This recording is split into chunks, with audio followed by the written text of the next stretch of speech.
Good morning. Nice to see you again. Amen. Hallelujah. Hallelujah. Handa na po ba ang bawat isa? Yan. So yung mga bata po, muli, yung mga bata natin, ay sama po kayo kay Ate Arlene. Si Ate Arlene po ang ating teacher ngayon.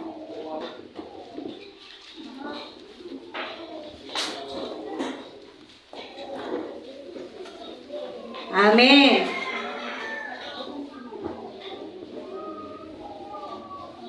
Yan, kung tayo po ay handa na po ba ang lahat?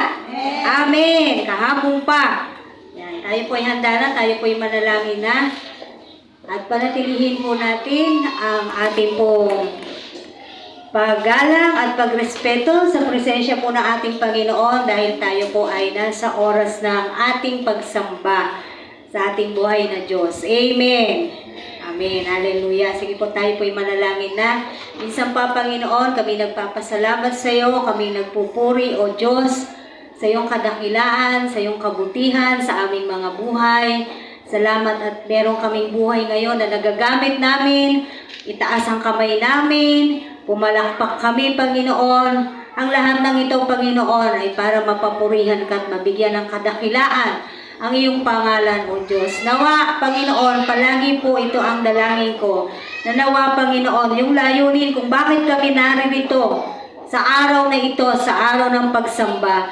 Nawa, ikaw nga po ay tunay naming nasasamba at nabibigyan ka namin ng kaluguran sa lahat ng aming ginagawa. Simula pa kanina, Panginoon. Nawa, napapasaya ka namin, nabibigyan ka namin ng kagalakan, napupulfill namin yung purpose. Yung pagsamba na to is to give glory to your holy name. In Jesus' name, Lord God.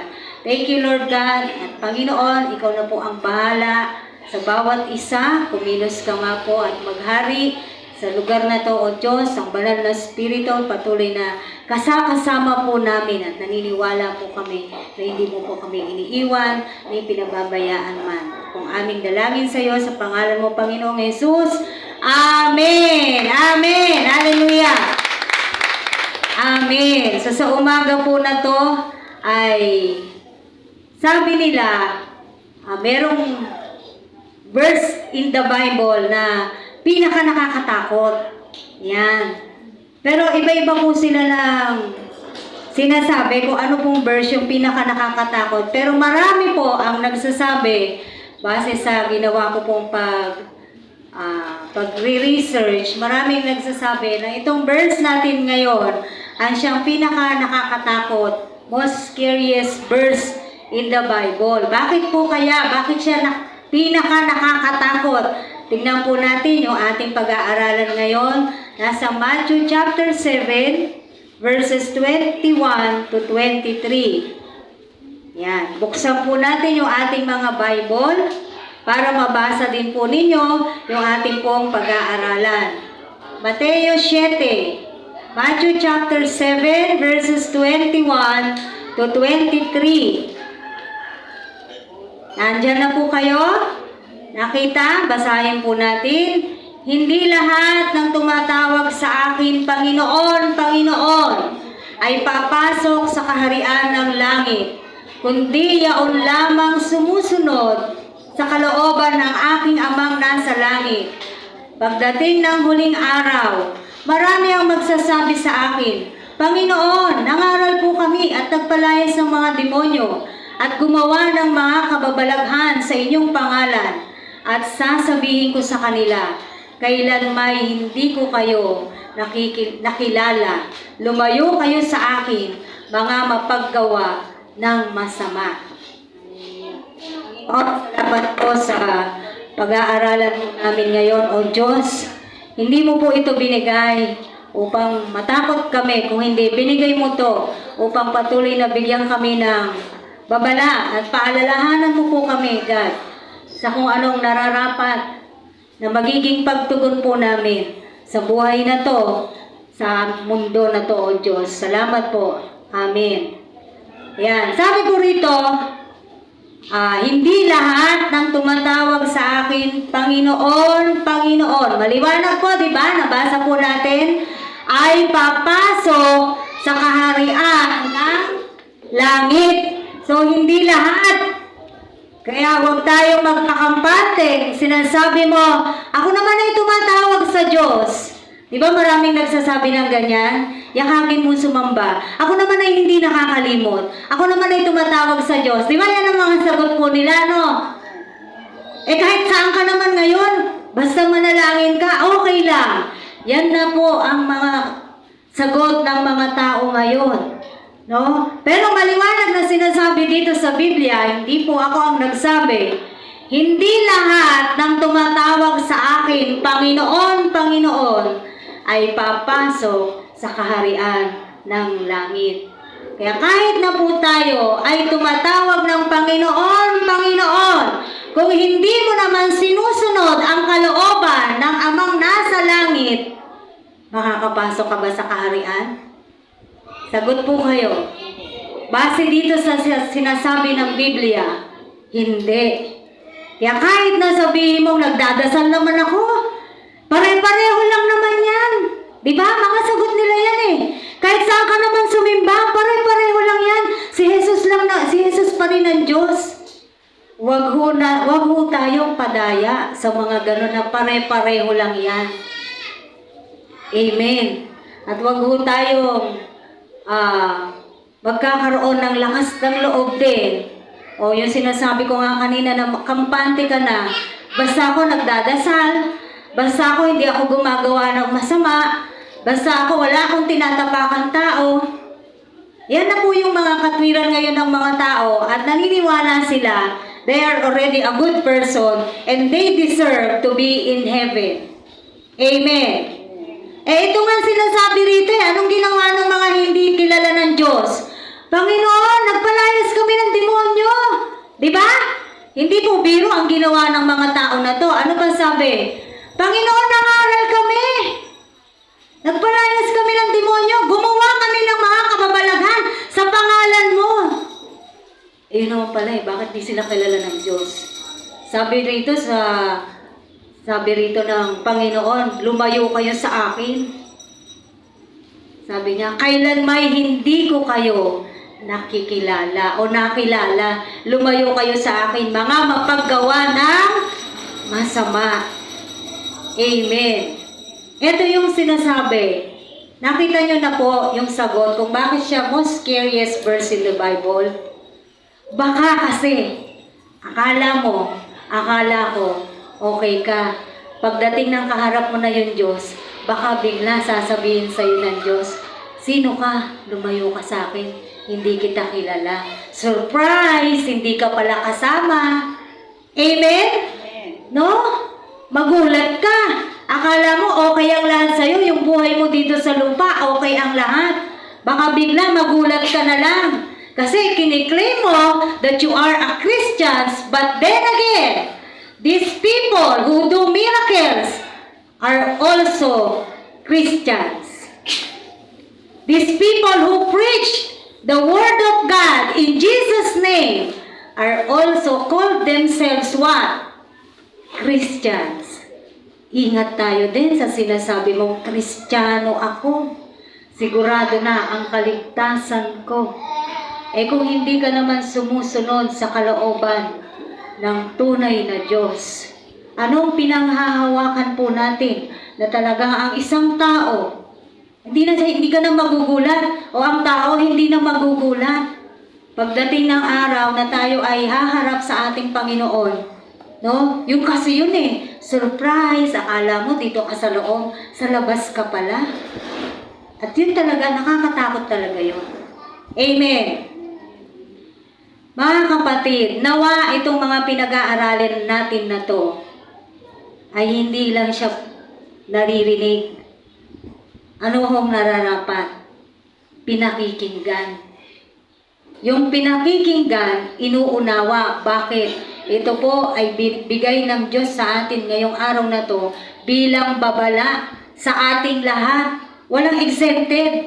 Binibigyan po ng babala tayong lahat. Bakit? We are claiming in ourselves that we are Christians. Amen. Nagpe-pray ako. Kumikilala ako sa Diyos. Kahit nasa banyo naman, pwedeng mag-pray. Tama naman yan. Pero may mga sinasabi sa Bible na dapat din sinusunod ng mga tunay na Kristiyano. Alam niyo, itong araw na to, na pagdating ng Panginoon, magiging ano po ito, yung katotohanan, doon tayo sa katotohanan. Magiging terrible day ito doon sa iba. Yung sa iba, hindi natin alam kung kasama ka ba doon sa iba, kasama ba ako doon sa iba o hindi. Amen! Ito lang yung totoo. Magiging terrible ito doon sa mga tao na hindi pala makakapasok, makakasama sa kaharian ng Diyos. At doon naman sa iba, ito ay magiging pinakamasayang araw nila. Bakit? Kasi kasama nila ang Diyos. Amen. Ngayon, nasa atin. No? Ang lahat ng susi ay nasa ating mga kamay. Kung ano ang kahihinatnan po nating lahat pagdating ng araw. Ang katotohanan din, whether we like it or not, darating yung araw na tayo pong lahat ay haharap sa tunay na Diyos. Amen! Yun po yung katotohanan, tayo pong lahat haharap sa Diyos. Kaya yung inaakala ng mga tao na to, dito po sa verse na pinag-aaralan natin, yung mga inaakala nilang ginawa nila, that is already their ticket going to heaven.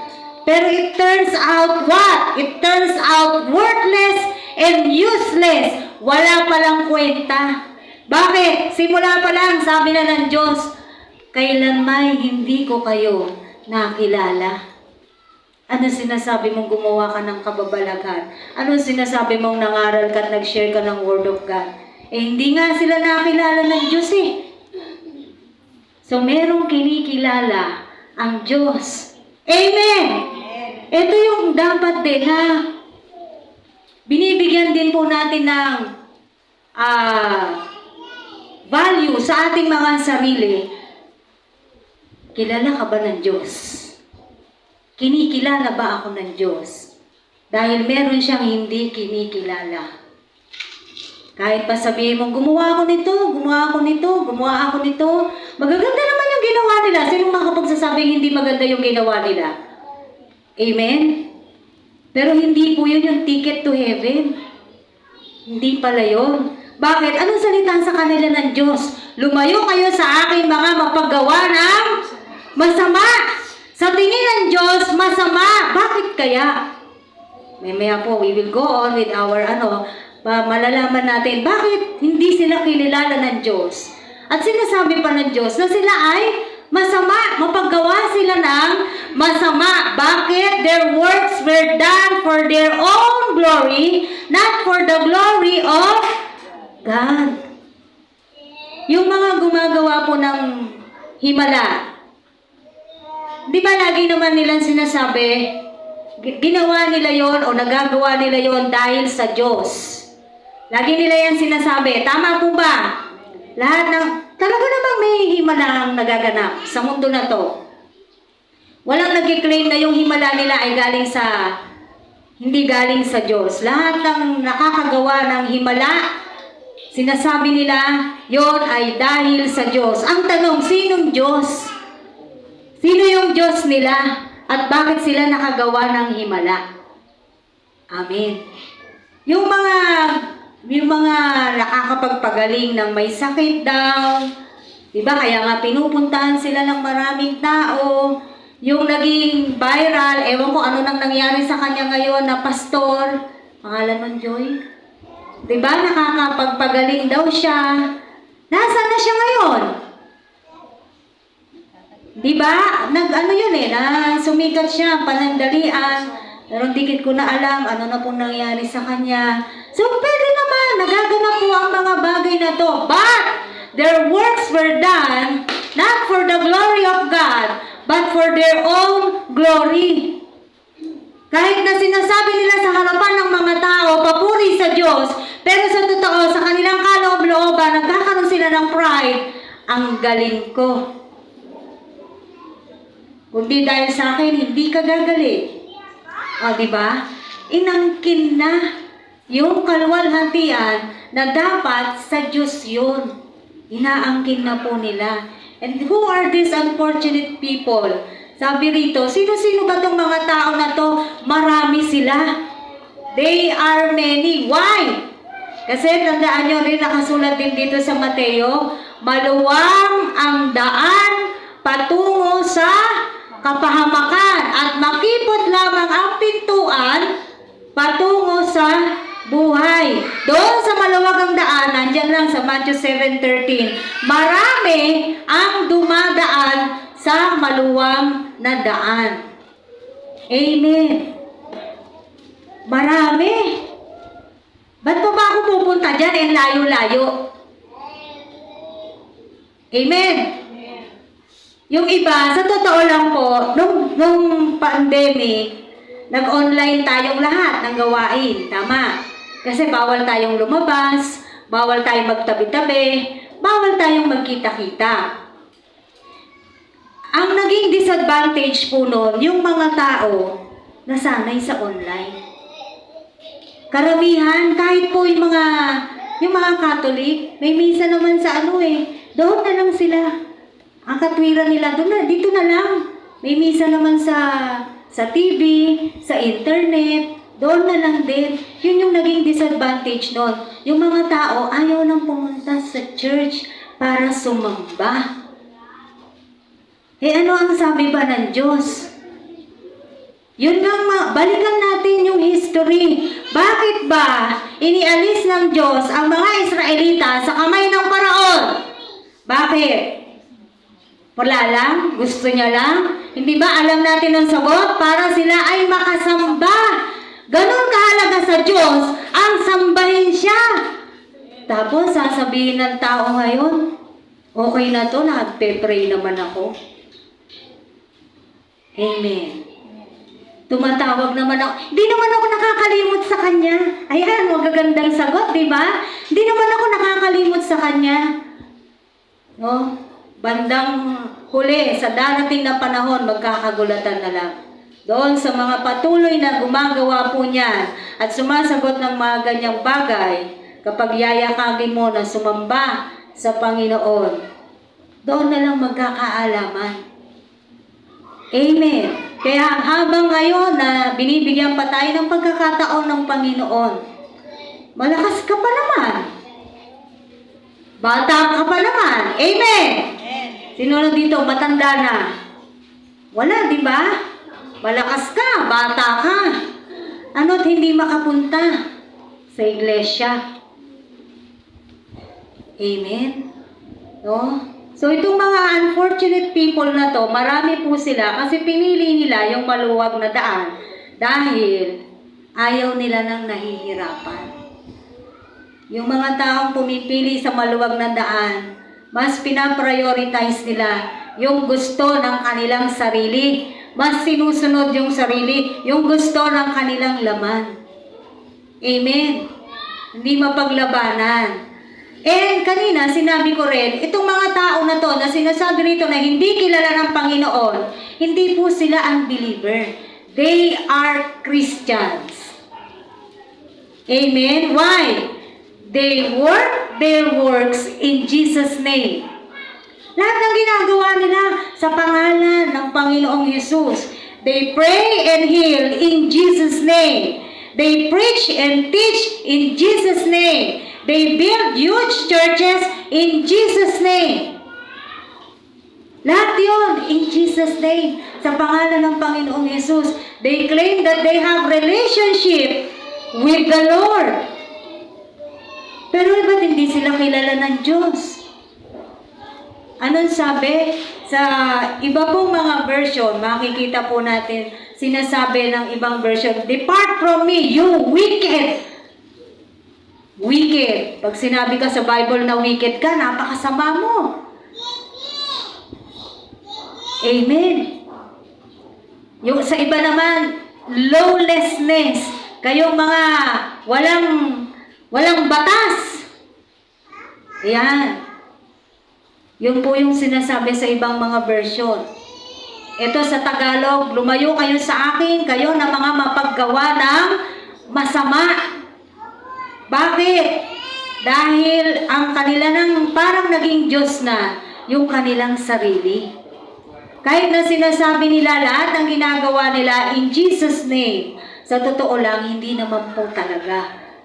Na yung kalwalhatian na para dapat sa Panginoon ay kanila nang inangkin.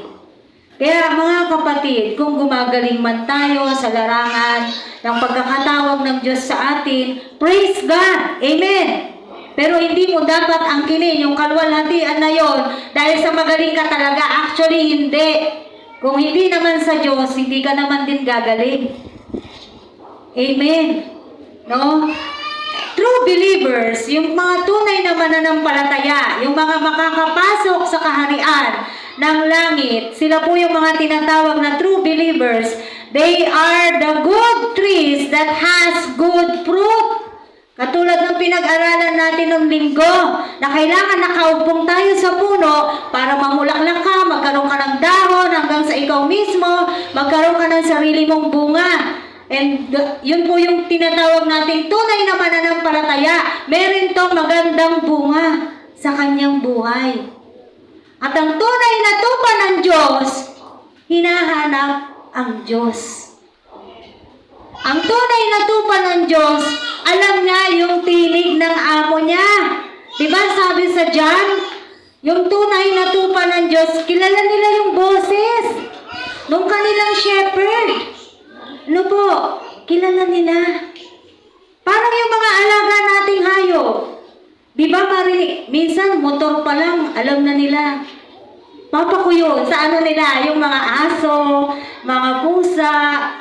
Ako pag dumarating ako, halos di pa rin ako nung aso namin. Alam nila. Ganyan, kilala nila tayo. Same as true with this. Yung tunay na tupa ng Diyos, alam niya yung tinig ng Diyos niya. Dahil alam niya yung tinig ng Diyos niya, pinakikinggan niya yung tinig lang ng Diyos niya. Amen! No?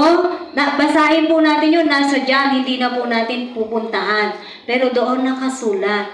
Yung mga tunay na tupa ng Diyos, kinukumit yung sarili nila sa Diyos niya. Again, yung mga tunay na anak ng Diyos, mga tunay na tupa ng Diyos, yung commitment niyan, wala sa tao, nasa Diyos. Karamihan po ngayon, lalo na yung mga, hindi ko naman po inaano, pero ito yung katotohanan. Yung mga mega churches na yan, ang commitment, karamihan ng mga pastor dyan, nasa tao na. No po, nasa tao na. Most of the time, as far as I know, dahil nalaman ko, binabase na nila yung gawain nila sa kung ano yung gusto ng tao. Ayaw na ng tao ngayon ng matagal. Kailangan 1 oras tapos lahat. Amen? Bakit? Magagalit ang mga tao pag matagal. Kaya kailangan 1 oras tapos na. Lahat yun. Mula opening prayer hanggang closing prayer, kailangan tapos na ng 1 oras. So nakabase na yung gawain sa kung ano yung ginugusto ng tao. Hindi yung, ano ba yung gusto ng Diyos? Ano ba ang gusto ng Diyos natin? Amen? No? So yung tunay na anak ng Diyos, kinukumit yung sarili niya sa tunay na Diyos. Ano yung kinukumit yung sarili? Ulitin natin, binibigay. Inaalay mo yung sarili mo doon sa Diyos. Paano? Sa napakaraming paraan. Ngayon ay linggo, araw ng Diyos ko to, walang makahahadlang sa akin. Kailangan kong pumunta sa Diyos ko para siya ay sambahin. Amen. Ano po? Yun yung commitment na tinatawag po natin. Kahit na nahihirapan ka, dahil kilala mo yung Diyos mo, at alam mo ang magaganap, dahil hindi mo pwede sabihin hindi ko alam, no, magugulat ka na lang pagdating ng magkaharap kayo ng Diyos, na parang magugulat ka pa, bakit hindi ka makakapasok sa kaharian ng langit? Hindi ka naman sumunod sa kalooban niya eh. Ang lahat ng ito, nakasulat dito. Sa Biblia. Ayaw mo magbasa ng Biblia. Ayaw mo paniwalaan yan. Mas gusto mo yung kung ano yung ano yun? Ano yung kinamulatan mo? Dito na ako mamamatay. Di ba? Mga ganyang sagot. Ito na, ako simula pa. Kaya hindi na ako magbabago ng relihiyon. Hindi po relihiyon ang ino-offer natin. Uulit-ulitin natin.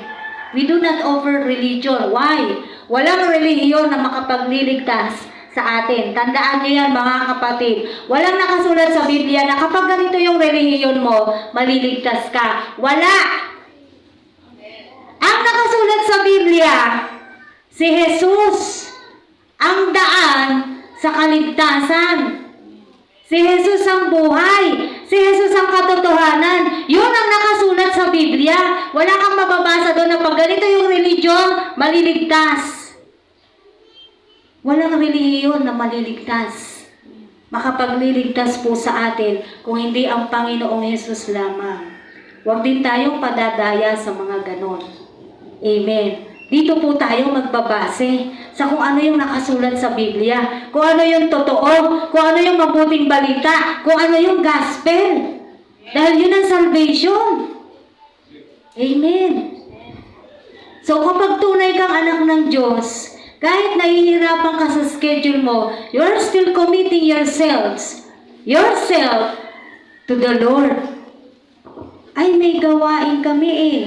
Uunahin ko tong gawain. Araw ng ano namin ngayon, Bible study. Uunahin ko yung pagba-Bible study.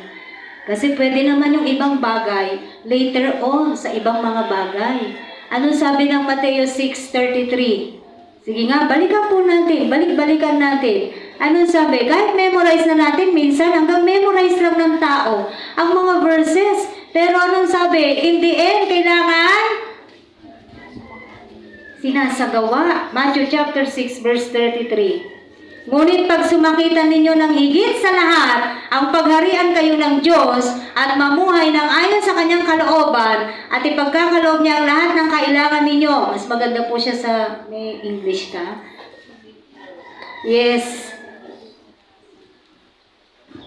Matthew chapter 6 verse 33. Sabi po rito, but seek ye first the kingdom of God and His righteousness, and all these things shall be added to you. Maliwanag. Saliksikin mo muna ang Diyos. Unahin mo ang Diyos. Hanapin mo ang Diyos. Sabi sa Isaiah, hanapin mo na yung Diyos ngayon pa lang dahil darating ang araw, hindi na po natin siya makikita. Darating ang araw, wala nang prayer na pakikinggan. Pag nandito na siya, wala na. Wala na pong prayer na pakikinggan ng Diyos natin. Thank you, Kate. Maliwanag, seek ye first. Unahin mo siya. Pag tunay po tayong tupa ng Diyos, gagawin po natin yan. Unless emergency, uulitin ko, unless emergency, talagang maiintindihan naman yun ng Diyos. Pero dahil lang sa may iba kang commitment, at dahil lang sa tinatamad ka, o dahil sa hindi ito, sa tingin mo, hindi ito yung tunay na daan, at dahil lang sa tingin mo, merong ibang daan, yun ang kinamulatan, yung kinahinatnan. Maliwanag naman nakasulat sa Biblia, huwag kayong sasamba saan? Sa Diyos-Diyosan. Nagagalit ang Diyos. There is no other God. Sabi ng Diyos, ako'y mapanibughuing Diyos. Ano ba yung mapanibughuin? Siloso, jealous ang Diyos natin. Wala tayong dapat ibang Diyos kung hindi siya lang. At sabi, sambahin siya sa Espiritu at sa katotohanan. Kaya wala tayong makikita rito mga imahe, wala kang makikita kahit ano rito, dahil hindi natin nakikita ang tunay na Diyos. Amen. Ano sinasabi niya? Hindi naman namin yan sinasamba. Ano lang yan, di ba? Sinasagot nila yan. Hindi naman namin sila sinasamba. Sino may sabi sa'yo? Galing ako dyan? I've been there. I used to be like that and I have my own. Meron akong sariling santo noon. Palagi ko yung tinitestify. I have my own saying. Ano sasabihin, hindi daw nila yung sinasamba? Ba't doon ka lumuluhod? Ba't doon ka nagdadasal kung hindi nyo pala sinasamba? Ginagawa lang po natin itong maliwanag, hindi po tayo nagkikritik. Sinasabi natin kung ano yung nakasulat sa Biblia. Tamang pagsamba na nais ng Diyos. At ang mga tunay na tupa ng Diyos ay nagtitiwala sa Diyos. Kahit po mahirap. Mahirap naman kasi talaga magtiwala sa hindi mo nakikita. Hindi mo alam. Ano ba? Alam ba ng God? Narinig ba ako ng Diyos? Basta magtiwala ka lang. Amen. Nagtitiwala sa Diyos. Ang tunay na anak ng Diyos ay naniniwala sa kanyang kabutihan, righteousness, katwiran, salvation, and eternal life. Yung talagang tunay na anak ng Diyos na kay Kristo ang kaligtasan. Tandaan po natin, walang ibang makapagliligtas sa atin. Ni hindi ang katabi mo ngayon, kahit mahal na mahal ka niyan. Tingnan mo yung katabi mo. Kahit mahal na mahal ka ng katabi mo na yan, hindi ka maliligtas niyan. Amen. Dahil si Jesus lang ang makapagliligtas sa ating lahat. Amen. No? Yung kaninang sinasabi ko sa ibang version nga, wicked, iniquity, lawlessness, ang batas ay sila na. No? At ang naging Diyos na po ay sila. Kaya sinasabi ko sa inyo, mag-iingat kayo sa mga pinapakinggan nyo sa mga YouTube, sa mga internet, sa social media. Dahil maraming pastor nagkiklaim at nagsasabi, because we are the children of God, we are also little gods. May mga nagtuturo na po niyan. Mag-iingat tayo doon sa mga katuruan na ganyan. Amen. Ngayon, sabi dito sa verse na pinag-aaralan natin, sino yung makakapasok sa kaharian ng langit? Balikan natin. Para alam natin, sino yung makakapasok? Kung gano'n hindi makakapasok tong mga to, sinong makakapasok? Hindi lahat ng tumatawag sa aking Panginoon, Panginoon, ay papasok sa kaharian ng langit. Sino lang? Kundi yaon lamang sumusunod sa kalooban ng aking amang nasa langit.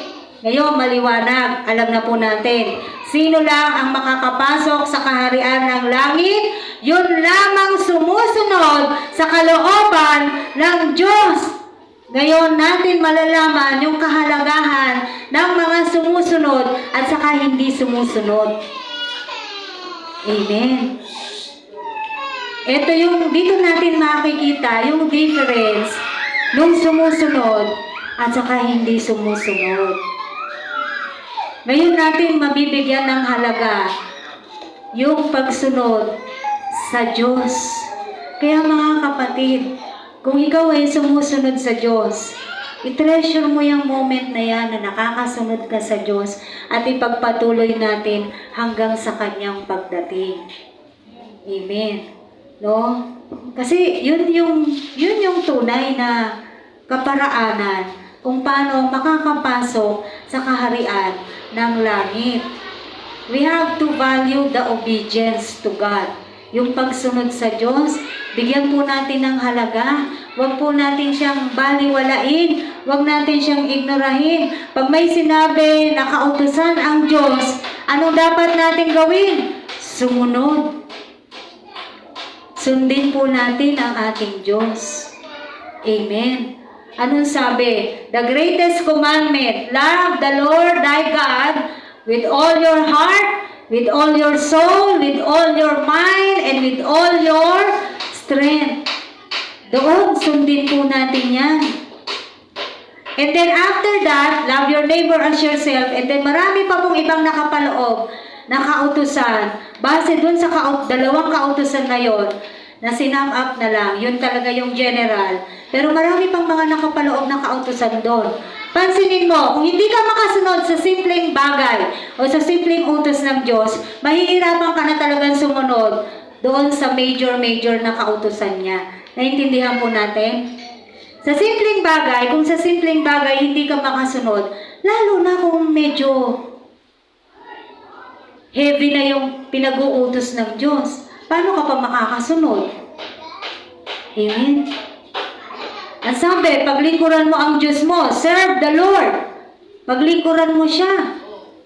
Ayoko, Lord. Dami kong ginagawa. Ayoko, Lord. Busy ako. Kailan ka maglilingkod? Kailan ka gagawan sa kaharian ng Diyos? Pag wala ng time. Saka na lang, Lord, hindi pa ako ayos. Kailan ka ba aayos? Yung mga sumasagot ng ganun, saka na lang pag okay na ako. Kailan ka magiging okay? Lahat naman ng nasa simbahan, hindi talaga okay. Kaya nga sumasamba Amen. Kaya nga sumasamba. Pero lahat tayo, meron talaga tayong mga sa buhay natin that we're not okay. Pero dahil sa Diyos, diba? Kaya nga tayo naging matuwid hindi dahil sa ating ginagawa, kundi dahil yun sa Diyos, dahil sa Kanyang ginawa. Kaya mga kapatid, huwag nahawa na sana tayo kung magkaroon ng alinlangan sa pagsunod po sa ating Diyos. So kung ano yung sinasabi niya, kung ano yung pinag-uutos niya, katulad nito, anong sabi? Dumaan ka sa makipot na pintuan. Ayoko, Lord. Ang hirap dumaan sa makipot na pintuan. Bakit ayaw dumaan ng karamihan tao sa makipot na pintuan? Bakit ayaw nilang sundin? Kasi yan, pag pinagbawalan mo na yan, ayaw na nila. Huwag mong gagawin to. Hindi yan kalugod-lugod sa harapan ng Diyos. Pag ang tao, pinagbawalan mo na sa kanyang mga ginagawa na hindi tama, ayaw na niya yan. Kaya ayaw dumaan sa makipot na pintuan. Ang ilustrasyon ng pagdaan sa makipot na pintuan, nakita nyo na? Yung isang tao, maraming bagahe. Nakita nyo na yung illustration nito? Yung isang tao, marami siyang dala-dala. Ang dami niyang bagahe. Meron siyang backpack, meron siyang parang si Pilgrim's Progress, no? Yung story. Pilgrim's Progress ba yon? Ha? Tama ba ako? Anong pangalan ng character doon? Kung nabasa nyo na yon, sa journey niya, ang dami niyang daladala, ang bibigat ng daladala niya. So, ang illustration ng pagpasok sa makipot na daan, ganito. Ang dami mong dala, merong bag, may hila-hila ka pang ganyan. Tapos, papasok ka sa makipot na pintuan, hindi ka kasya. Kasi dami mong dala, hindi ka makapasok. Amen. Ano kailangan mong gawin para makapasok ka? Tanggalin mo isa-isa. Iwan mo yung mga bagahe mo. Iwan mo, hindi kailangan. And then, you will enter po, yung makipot na pintuan, makakadaan ka. Ang problema, ayaw iwan. Ang ibang tao, ayaw nilang iwan. Yung mga bagay nila, yung mga dala-dala nila. Magagalit pa yan sa'yo kapag ka pinagsasabihan mo. No? Huwag mo nang gagawin yan. O huwag ka nang gagawa niyan. O huwag ka nang... Ako, hindi ko talaga tinantanan ng mister ko. Pero sumuko din ako. Kala niyo ba nanalo ako? Hindi ako nanalo. Napakalakas manigarilyo po ng mister ko. Parang yan. Wala tang pahinga yun. Hindi talaga makitaan yun ng walang suksok yung Walang suksok ang bibig ho niyan. Laging meron talaga. Kaya nga sinabihan na yan ni Hagulino Konti ka na lang, empaisima ka na. Magbibilang ka na lang, kapatid. Sabi sa kanya ni Dr. Hagulino, doon sa may bagbag, kung kilala niyo si Dr. Hagulino. Sumunod, ilang buwan, gumanda yung katawan. Maya-maya, ayun na naman. Balik sa dati. Kaya yung bibig ko, parang machine gun na Ano sabi? Para tumigil yung machine gun, sumunod kayo. Totoo naman yun Di mo ba? Di naman gaganon minsan ang mga babae kung sumusunod. Kung di talaga ako tumigil, hanggang sa ako rin yung mapagod. Pati Pati si Pastor Ray, alaga po yan ni Pastor Ray. Pag papakitaan niya ng magazine. Tatawagin niyan doon sa loob, doon sa nung nandiyan pa tayo sa bagbag, parang office niya doon. Poluli ka, tatawagin. Pakikita sa kanya yung epekto nung sigarilyo, ano na itsura ng baga, kapag chain smoker ka. Ay wala! Wala lang. Nangiti-ngiti lang. Akong nagngingit-ngit. Sabi ko, pinibigyan ka na ng warning, ganyan ka pa, ngiti-ngiti ka lang. Pagdating ng bahay, doon ko inaaway. Hindi ka nakikinig kay Pastor.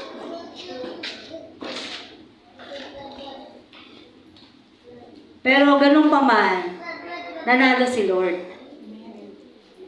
Dahil sa kakapanalangin, kahit daldal ako ng daldal. Yes, through prayer, isang araw. Hindi ko naman alam na hindi na pala siya naninigarilyo. Pero nagulat na lang ako. Siya mismo nagsabi, parang daw siyang nasusuka na kapag nakakaano ng uso. Sabi ko, totoo ba? Hindi pa ako makapaniwala nun. Totoo ba? Amen. Yun yung sinasabi na makapangyarihan ang salita ng Diyos. Magkabilay talim yung tabak niya. Nangyayari po talaga. Amen. Kailangan lang po natin sumunod sa Diyos. Habang nagkakaroon po tayo ng struggle sa mga pamilya po natin, alam ko naman meron. Di yan nawawala. Tapos na yung isang chapter na yun, meron uling bago. Ganyan naman ang buhay natin eh. Amen? Meron uling bago. Habang nagkakaroon tayo ng mga struggles dito sa mundo na to, habang nakikipag-battle po tayo sa buhay natin na to, sa mundo na to, wag na wag po nating iisipin na lumayo sa Diyos, na umalis sa presensya ng Diyos. Dahil may gagawin ang Diyos. Wag lang po tayong mainip. Minsan kasi naiinip tayo, parang ikaw yung nagbibigay ng deadline sa Lord. Diba? Minsan ganun tayong mga tao. Lord, ang tagal mo naman. Nainip ka na hanggang sa ayaw mo na. Hindi pwedeng ganon. Tayo ang maghihintay sa Diyos. Ano sabi ng Bible? Wait patiently to the Lord. Hindi ikaw ang magdidikta sa Diyos. Ikaw ay nilikha lang. Tayo ay nilikha lang niya. Siya yung panlilikha. Wala tayong karapatang diktahan ang Diyos natin sa kung anong gusto natin. Kasi minsan sa ating pong panalangin nangyayari ganito. Si Lord ang pinasusunod mo. Amen. Pinipilipit mo si Lord doon sa gusto mo.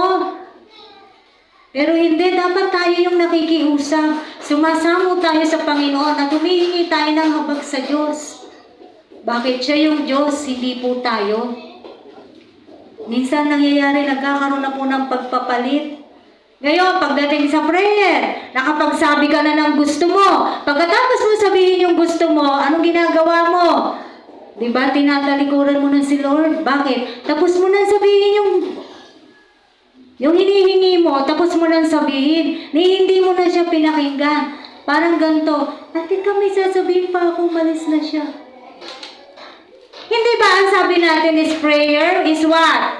Communication with. It is not communication to God. It is a communication with God. Sana nando kayo ng Miyerkules, tinuro ni Kate, napakaganda. A realization in all of us. No? Naakala natin sapat na yung nakapagsabi ka na kung ano yung nais mo sa Panginoon. Hindi. When we pray, kasama mo siya. Kausap mo siya. Pag kayo ba may kausap ba? Nay, Emma, sa linggo, magdala ka ng ganto. Tapos, tatalikod na ako. Nay, anong iisipin mo? Sabi pa na, Nay, bastos na. Tama! Ang bastos naman ni Jenny. Pagkatapos akong utos-utusan, sabihin yung ganito, bigla na lang tatalikod. Hindi ko na hinintay yung sagot niya. Parang ganun po yung kadalasang ginagawa natin sa Diyos. We just keep on saying what we need, o what we want, and after that, tumatalikod na tayo. We do not even seek, ano yung sagot kaya ng God? Alam niyo, sumasagot ang Diyos. Paano? Mag-devotion ka. Malalaman mo ang sagot ng Diyos doon sa panalangin mo. Mag-devotion ka. Amen. So ano uli yung pagde-devotion? Kaya nga ang sabi sa Joshua 1:8, meditate thy word day and night. Hindi kung kailan mo gusto, hindi kung kailan mo kailangan. Ang sabi, araw at gabi. Tuwing kailan nyo nabubuksan ng Bible nyo? Huwag na kayong sumagot. Alam naman ng Diyos yan. Di baka nga hindi nabubuksan. Baka nga hindi nababasa. Nakakalungkot. Pero ang utos ng Diyos yun, tama? Meditate. Pag po may sinabi ang Bible, yung mga ganon, hindi siya pakiusap. It is a commandment from God. Meditate thy word day and night. At isang susi para managumpay ka. Balik-balikan nyo, Joshua 1:8. Isang susi para managumpay ka. Actually, hindi lang siya basta Bible reading eh. Meditation. Paano yung nagme-meditate? Inaano mo talaga. Sinusuri mo, ninanamnam mo. Hindi yung para kang nagbasa ng comics pagkatapos nito. Ang dami kong nabasa ha, isang buong chapter. At doon sa nabasa mo, anong natutunan mo? Ewan ko ba? Ano nga ba sabi? Di ba wala? Bakit? Kasi hindi ka nag-meditate. Masabi lang na nagbasa ka. Pero kapag nagme-meditate ka, mauunawaan mo yung mensahe ng Diyos na nakapaloob doon sa salita ng Diyos. Mga kapatid, it's about time. Pansinin niyo po yung mga Biblia niyo sa inyong mga bahay. Lahat ba tayo may Bible? Lahat? Sinong walang Bible? Bibigyan natin ng Bible. Huwag po kayong mahiya. Sinong walang Bible sa inyo? Meron naman. Ang tanong na lang kasi, sino ang nagbabasa ng Bible? Yun ang tanong eh, tama? Sinong nagbabasa ng Bible niya? Eh sabi ng God, meditate thy word day and night. Doon pa lang, hindi na tayo nakakasunod sa kalooban ng Diyos. If we do not do that, sasabihin mo ba nakakasunod ka? Amen? Diba hindi? Nagutos na ng Diyos eh. Hindi sa Old Testament yun. Yung Diyos nila noon, Diyos ngayon, siya rin Diyos. It doesn't change. God doesn't change. Sabi niya sa Revelation, I am the Alpha and the Omega, the beginning and the end. O sino Diyos ang hinahanap mo? Kahit ba sabi mo Old Testament yung Joshua? Amen. Kasi minsan yung mga makalusot ka lang ba, ang tao minsan makapagpalusot na lang, kahit ano na sinasagot, kahit ano na sinasabi, dapat iniisip ang sagot. Amen. So mga kapatid, value the obedience to God. Enjoy God. Enjoy serving God. Sa mga naglilingkod po sa Panginoon, masaya po ba kayo? Patuloy po ba nating nararanasan? Bagamat lagi ko nga sinasabi, hindi siya madali, pero patuloy nating nararanasan yung kagalakan na mula sa Diyos. Amen? Na pinapayapa tayo ng God, kinukomfort tayo ng God, sinusustain ng Diyos yung lakas, nawawala sa atin, pero sinusustain niya, nakakapagpatuloy po tayo sa ating mga ginagawa. Bakit? Kasama po natin ang Diyos. Kaya mga kapatid, kung maglilingkod ka sa Diyos, hindi siya responsibilidad. At hindi ganito yung, pasalamat ka Lord, naglingkod ako sa'yo. Hindi siya ganon. Pasalamat ka, nakakapaglingkod ka.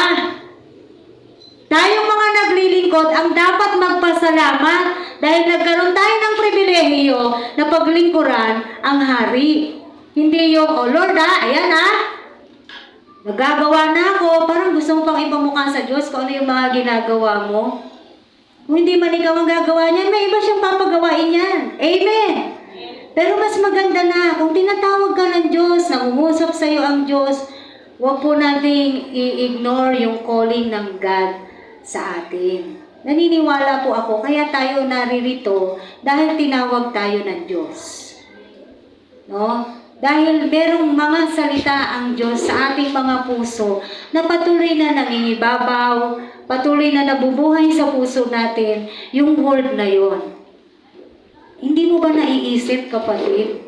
Kahit na minsan pilit na pilit kang sumasama dito, pero may nangungulit sa'yo, hindi mo ba yun naiisip na mahal ka ng Diyos?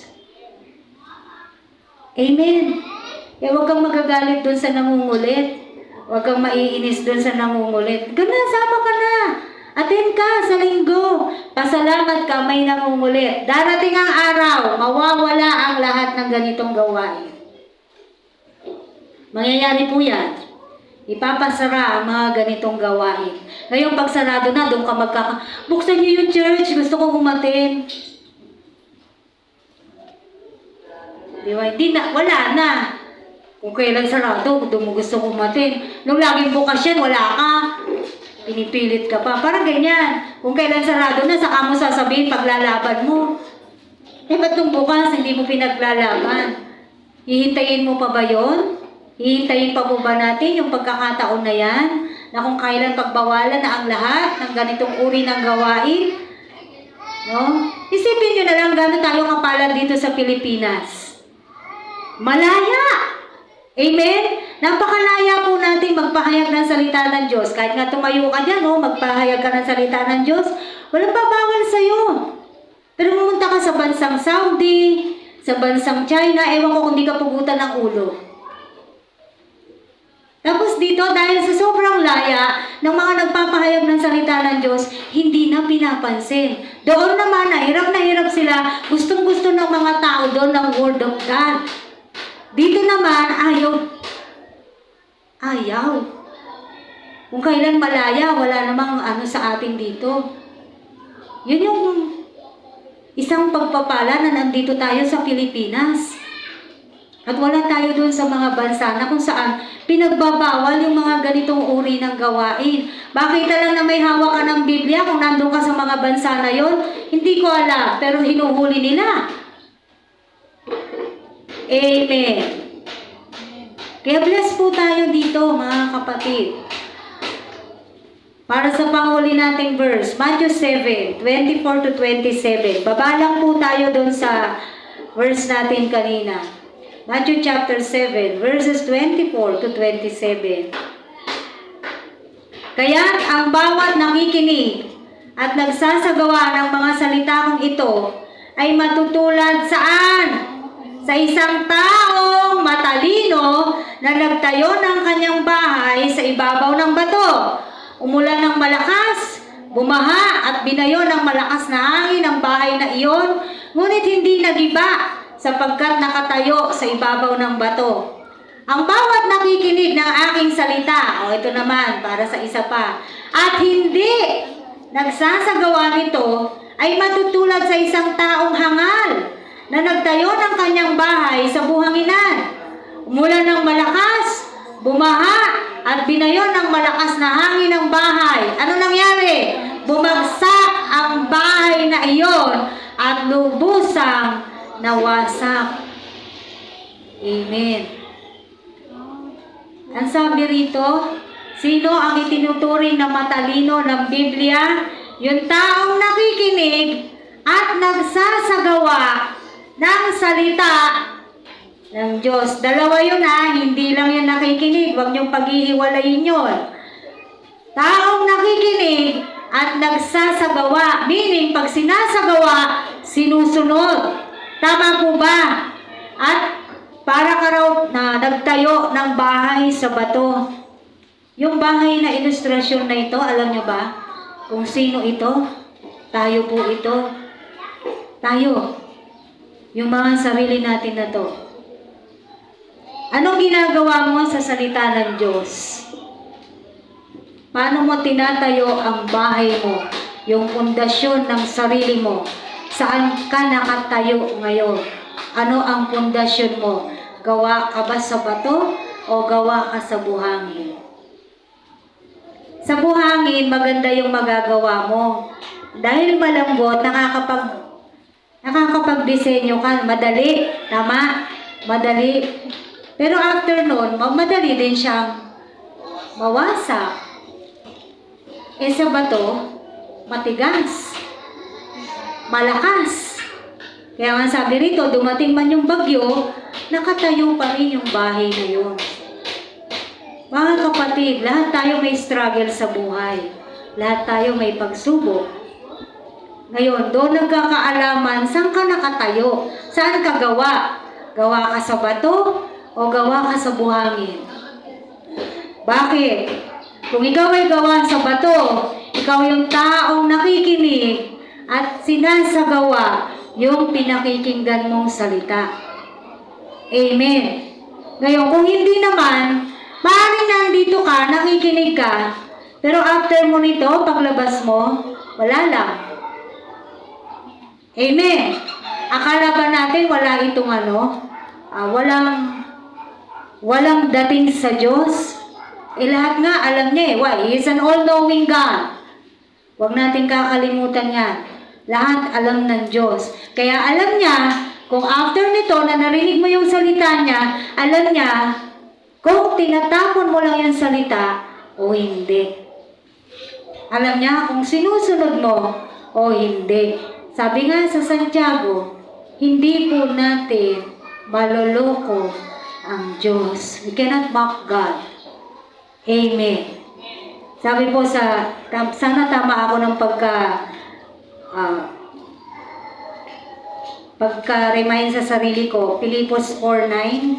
Yung sabi, put it into practice, sabi ni Pablo, lahat ng narinig nyo, all the things that you have seen, that you have heard, that you have known, put it into practice, sabi niya, ni Pablo, Philippians 4:9. Filipos sa Tagalog, ito, tama. Isagawa ninyo ang lahat ng inyong natutuhan, tinanggap, narinig, at nakita sa akin. Kung magkagayon, sa inyo ang Diyos na nagbibigay ng kapayapaan. Meron ba nakalagay dyan? Put it into practice, Kate? Philippians, wala. Siguro NIV version yun. Ang sabi rito, isagawa. Again, this is a commandment. Hindi siya yung pakiusap. Isagawa ninyo ang lahat ng inyong natutuhan, tinanggap, narinig, at nakita. Para lang sa ganon, sa inyo ang Diyos na nagbibigay ng kapayapaan. Sabi rin sa Santiago, di ba? Yung pinapapakinggan mo, isasagawa mo. Huwag ka lang tagapakinig, tagapaggawa ka rin nung napapakinggan mo salita. Kasi alam nga ng Diyos kung sinusunod mo ba o hindi, lahat ng napapakinggan mo, lahat ng nababasa mo, lahat ng naririnig mong salita niya, God knows if we are putting it into a practice. Alam ng Diyos kung sinusunod po natin. Alam niyo kung paano? Sa buhay mo, sa buhay ko. Very evident yung proof na yon kung sinusunod po natin ang salita ng Diyos. Sabi ko nga kahapon, nung nagdi-discipleship kami ni Chef, bakit minsan, parang yung salita sa Hebrews 4:12 ay hindi, parang in a way, ineffective siya sa maraming Kristiyano. Tama? Kasi sabi rito sa Hebrews 4:12, sapagkat ang salita ng Diyos ay buhay at mabisa, higit na matalas kaysa alinmang tabak na magkabilay talim. Ito'y tumatagos maging saan, pinaghihiwalayan ng kaluluwa at espiritu ng mga kasukasuan at ng utak sa buto at nakatataho ng mga iniisip at binabalak ng tao. Ganun pala kabisa ang salita ng Diyos. Bakit hindi makita sa ibang Kristiyano? Wag mo nang ituturo yung unbeliever. Unbeliever sila, understandable. Ang sinasabi natin dito at pinag-uusapan sa mga Kristiyano, bakit somehow iniisip mo, bakit parang hindi effective itong word na to sa isang Kristiyano na hindi mo makitaan na dapat tumagos na sa kanyang kasukasuan, kaluluwa at espiritu. Ganun kabisa ang salita ng Diyos Tama po ba? Bakit parang hindi mabisa sa isang Kristiyano? Di ibig sabihin, hindi po totoo ito. Hindi pala mabisa ang salita ng Diyos kasi hindi umi-effect sa iba Sa iba, umi-effect. Sa marami, hindi umi-effect. Bakit ganon? Kasi hanggang pakikinig lang yung ginagawa. Hindi sinusunod. Kaya, hindi umi-effect. Amen? Hanggang narinig lang. Tapos nun, wala na. Hindi na sinunod. Oh, narinig lang yung salita ng Diyos. Makikita mo yung effectivity. Sabi ko nga sa inyo, proven yung buhay mo at buhay ko. No? Bakit? Somehow, merong pagbabago. Hindi ka man 100% agad-agad na nabago, but somehow, being a child of God, sabi mo, as you claim. Diba? As you claim, you are a child of God. Kasi hindi mo naman sasabihin, anak ka ng ano eh. Tama? Kayo ba? Papayag kayo? Anak ka ng ano? Anak ka ng demonyo? Diba hindi? Pero maraming Kristiyano, sasabihin nila, anak sila ng Diyos, pero hindi nila ginagawa kung ano ang dapat ginagawa ng isang Kristiyano. Doon, yun yung sinasabi ko, hindi sinusunod. Hindi sinasagawa. Kaya itong sinasabi sa Hebrews 4:12, kung gaano kabisa ang salita ng Diyos, hindi sinungaling ang Biblia. Amen! Hindi sinungaling ang Biblia. Totoo ito. Kung paano ito sinabi, kung gaano kabisa ang salita ng Diyos, totoo po ito. Nasa tao. Kung bakit hindi nangyayari sa buhay niya yung effectiveness ng salita ng Diyos. Mga kapatid, kung bumibilang na po tayo ng ilang panahon bilang mga Kristiyano, sa dami na ng salita na narinig natin, somehow, dapat meron na pong pagbabago. Amen. Kahit na simpleng mga pagbabago sa buhay po natin, dapat meron nang nakikita sa atin. Bakit? Kasi nagsusumikap tayo na sundin ang salita ng Diyos. May struggle, yes, pero sa tulong ng banal na Espiritu na nasa atin, mapapagtagumpayan po natin yung struggle na yan sa ating mga sarili. Anong mananalo? Yung laman mo o yung Espiritu Santo na nasa iyo? Laging ganyan po tayo araw-araw. Yung battle natin ganon. Minsan, hindi naman nakagagawa ng demonyo kung ano nangyayari sa buhay natin eh. Minsan, wala nang kinalaman ng demonyo. Baka sabihin pa ng demonyo sa'yo, nahibig ako dito. Sasabihin mo na naman, ako na naman. Minsan, ang kalaban po natin, sarili na lang natin. Amen! Hindi natin maamin yun. Na minsan, ang kalaban na lang natin ay sarili natin. Bakit? Kasi ikaw naman ang magdidesisyon sa buhay mo eh. Dahil binigyan tayo ng kalayaan ng Diyos. Pero kahit pa, binigyan tayo ng kalayaan ng Diyos, anong sabi sa Deuteronomy? Pumili ka, pero anong sabi in the end? Piliin mo pa rin ang buhay. Sabi sa Deuteronomy. Amen. Piliin natin ang buhay na nasa piling ng Diyos. Kaya mga kapatid, kung ano man yung mga pinagdadaanan po natin ngayon, mga pagsubok, struggles, no? Manatili lang po tayong matatag sa harapan ng Diyos. Kumapit sa mga salita ng Diyos, kumapit sa mga pangako ng Diyos. Totoo po yung sinasabi niya, hindi kita pababayaan. Hindi ka niya iiwan, hindi ka niya pababayaan. Magugulat ka na lang, meron na palang ginawa ang Diyos sa'yo. Amen. Ganun po kabuti yung Diyos natin. No? Ganun kabait. Minsan tayo yung salbahe, pero yung Diyos natin napakabait, napakabuti. Kaya matutunan po natin, nawa simula sa araw na to, matutunan na po natin yung pagsunod. Again, kung hindi ka susunod sa kalooban ng Diyos, alam mo na, hindi ka na masusurprise pagdating ng araw. Tama? Kasi alam mo na eh.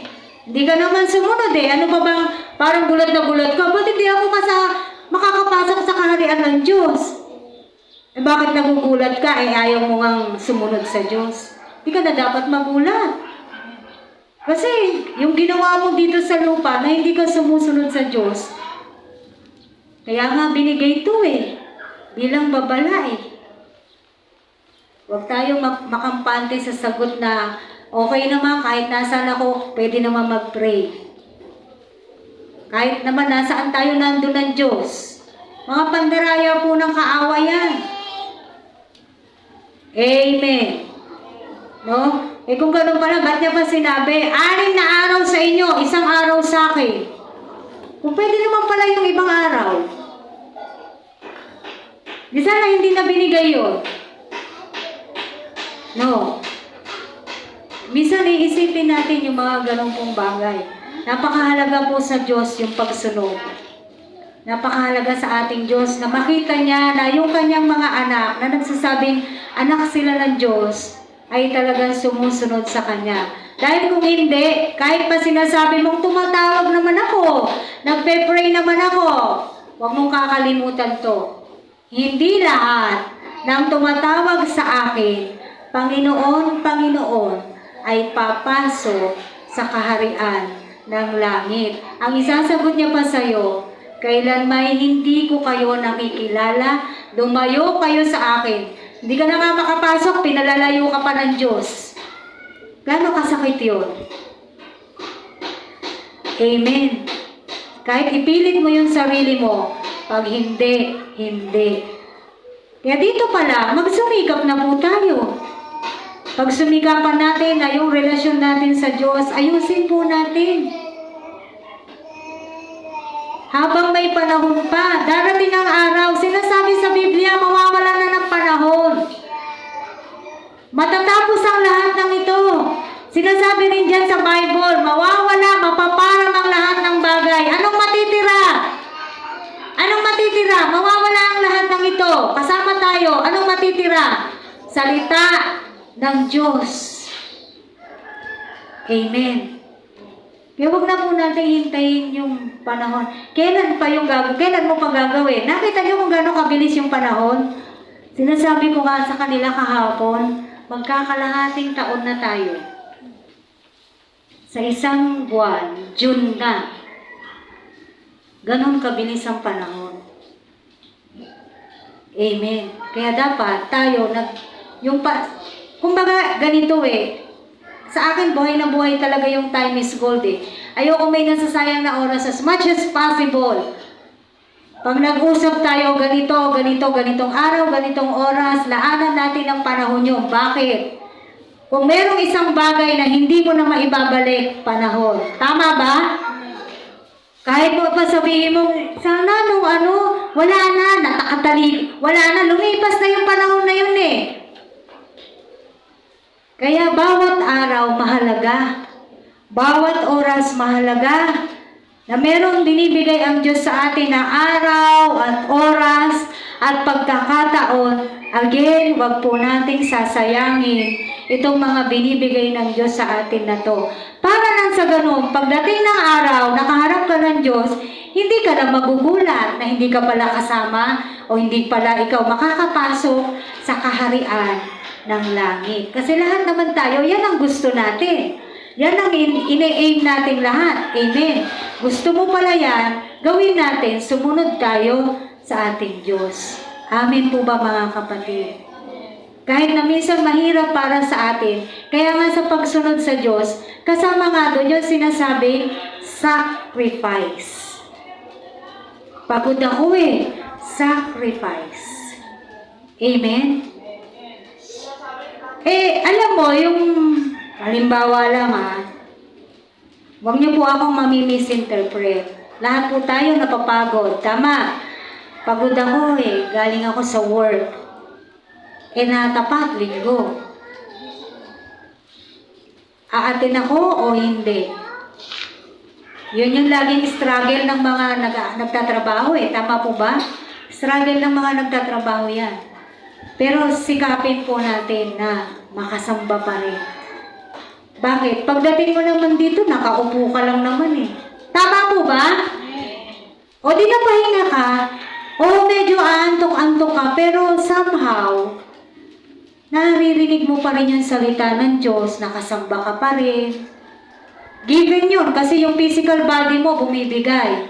Pero yung puso mo, alam ng Diyos. Yun yung pinupunto ko. Yung puso mo, alam ng Diyos na gusto mong makasunod sa Kanya. Amen. Kaya nakikita ng God po lahat ng ano natin. Huwag kayong mag-alala. Hindi tayo malulugi sa Diyos natin.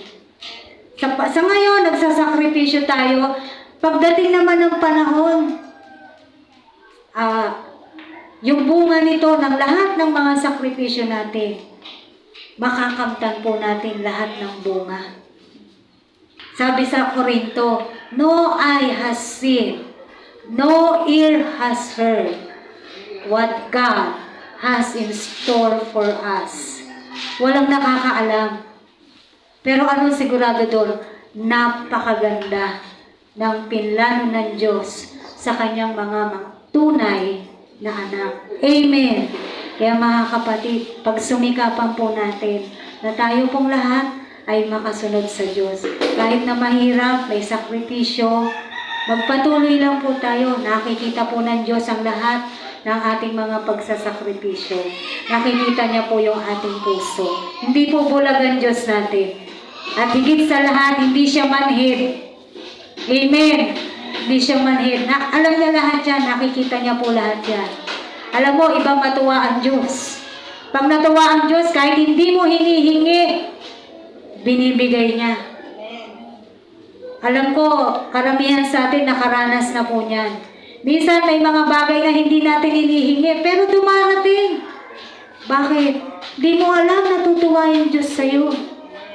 Natutuwa ang Diyos sa atin. Kaya, sige lang, kahit may problema at wala kang pera. Diba? Sige lang. Pera na naman ulit kasi generally, yan naman ang problema ng tao ngayon eh. Pera. No? Pero money cannot save us. And money can come to us. Because God can give that to us. In whichever way and whatever way. Huwag mo lang tanungin si God saan magmumula. Bahala siya. Amen. No? But again, faith without work is dead. Nawa po, meron tayong napulot sa umaga na to. Tayo po ay manalangin. Hallelujah. At nawa, meron po tayong mga na-realize. Mga kapatid, it's about time that every time that you are hearing the Word of God, I pray that you are realizing something in your life. And after realizing that, you will love to love God and you will love to obey God. Hallelujah. Lord, maraming salamat. Thank you, God. Sabi nila, nakakatakot yung verse na yon. Somehow, yes. Kung hindi kami susunod sa iyo, talagang nakakatakot yun. Kaya sa oras na to, salamat. Binigyan mo pa kami uli ng paalala, minsan pa. Kung ano yung gusto mo para hindi na po kami mapasama doon sa mga tao na akala nila dahil ginawa nila ito sa pangalan mo, akala nila okay na. Kaya salamat, Lord, sa revelation. Nawa, itong mga salita mo na to ay nakapangusap ng totohanan sa bawat pusong naririto. At dalangin ko, O Lord, na nais kaming lahat na simula sa araw na to, makasunod kami sa iyo. Gustuhin namin na sumunod sa iyo. Yes, there are struggles. There are hindrances. There are problems. Mga normal na bagay na talagang kakaharapin namin. Meron talaga. Pero alam namin, God, sasamahan mo kami. In all our battle, Lord, you are with us. Kailanman sa anumang battle na kinaharap namin, hindi mo kami pinabayaan. Kaya salamat, Panginoon. Magpatuloy yung desire ng puso namin. Simulan sa araw na to, magsumikap kami, Panginoon, na palaging pipiliin ko anong tama. Palaging pipiliin ko anong sinasabi ng salita mo. At huwag po kaming tamarin sa pagme-meditate ng iyong salita. Nawa lahat kami makapag-meditate ng salita mo day and night. Sabi mo, day and night. Hindi mo sinabing day lang, hindi mo sinabing night lang. You said, meditate thy word, day and night. Hallelujah. Banal na Espiritu, sa katawang lupa namin, mahirap yun sa amin. Pero dahil naririto ka at nananahan ka sa amin, kaya namin dahil hindi naman kami yung gagawa.